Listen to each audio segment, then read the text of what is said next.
तो जैसा कि आपने बताया कि चतुर्श्रेणी कर्मचारी भर्ती के अंदर लगभग 54,000 पोस्ट हैं, 54,000। और जहाँ तक पद वृद्धि का सवाल है, उसके लिए हम नॉर्मली हमारी एक प्रोसेस होता है, हमारा प्रोसीजर होता है कि जैसे ही हम ये भर्ती निकालते हैं या फिर परीक्षा कराते हैं, तो हम विभाग से कॉन्टैक्ट में रहते हैं, जो नोडल विभाग होता है, और उनको बताते हैं, लिखित में भी भेजते हैं कि यदि इसमें पद वृद्धि की संभावना हो या बढ़ने वाले हों, तो हमको टाइम रहते इसको बता दिया जाए, ताकि हम उसको इसकी नोटिफिकेशन करके और उसके बाद ही रिजल्ट निकालें।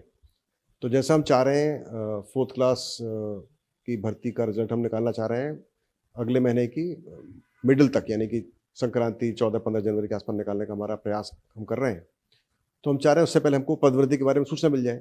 तो इसी के संबंध में हमारे जो स्टाफ है वो भी प्रयास करता है, विभागों में संपर्क करता है, लेकिन अभी तक हमको कोई सूचना नहीं मिली है। मैंने भी खुद भी इसके बारे में बात की सक्षम स्तर पर, और अभी तक इसके बारे में कोई ऐसी सूचना नहीं है कि पद वृद्धि हो रही है या होने वाली है या होगी।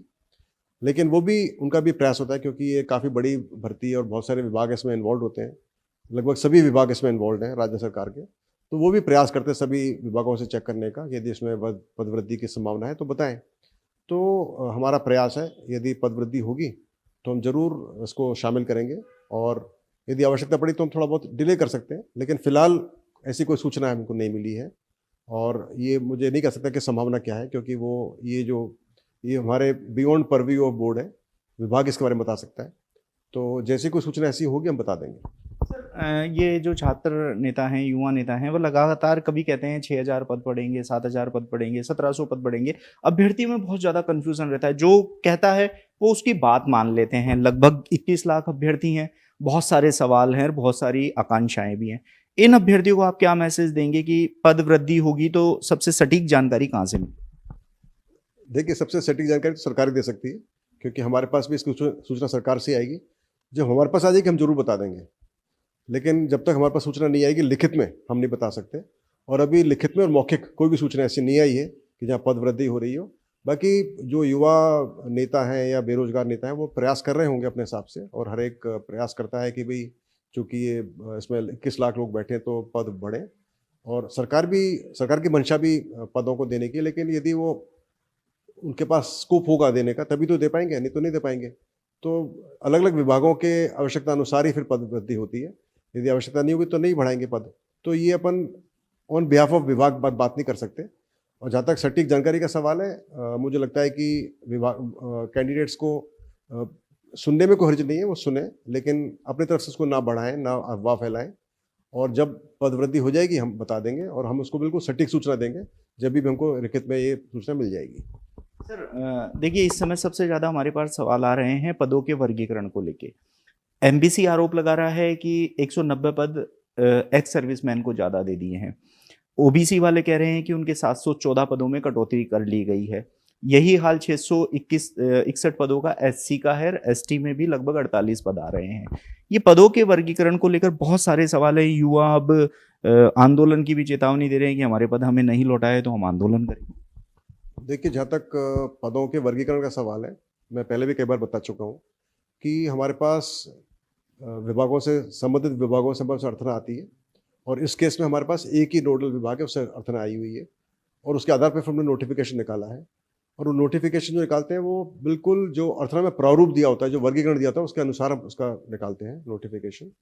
और वो बाकायदा विभाग उसको अप्रूव करके हमको भेजता है, और विभाग उससे पहले काफ़ी होमवर्क करता है, जांच करता है, रोस्टर्स की जांच करता है, जिलों के रोस्टर की जांच करता है, उसके बाद ही फिर ये करता है। तो एक बहुत बड़ी एक्सरसाइज सभी विभाग इसमें करते हैं, और नोडल विभाग करता है, उसके बाद ही हमारे पास ये अर्थना आती है।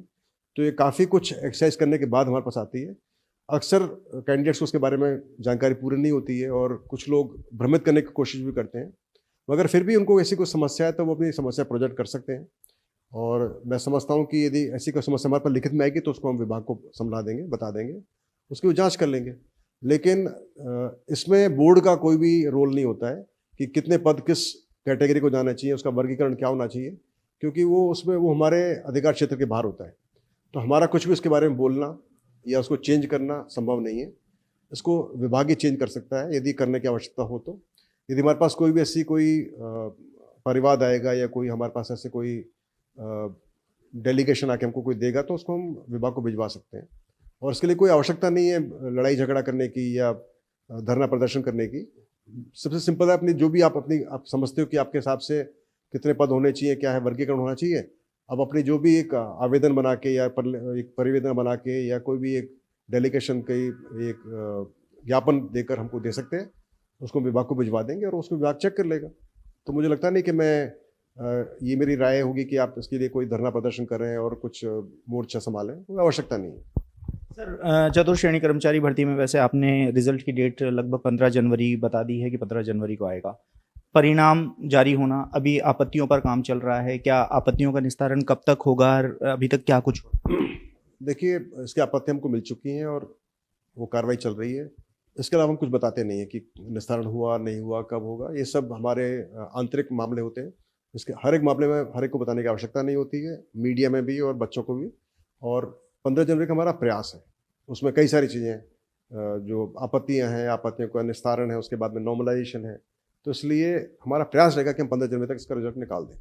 सर, 2 गुना रिजल्ट अब जारी होगा, लगभग 1 लाख अभ्यर्थी इसमें होंगे, दस्तावेज सत्यापन होगा। कब तक इस भर्ती के पूरा होने की संभावना आपको नजर आ रही है? देखिए, हमारा काम होगा इसका रिजल्ट हम निकाल लें 15 जनवरी तक, और उसके बाद फिर मैं आशा करता हूँ कि जो इसके लिए नोडल विभाग सरकार ने सोचा है, वो उस पर डीवी के लिए फिर प्रक्रिया शुरू करेगा।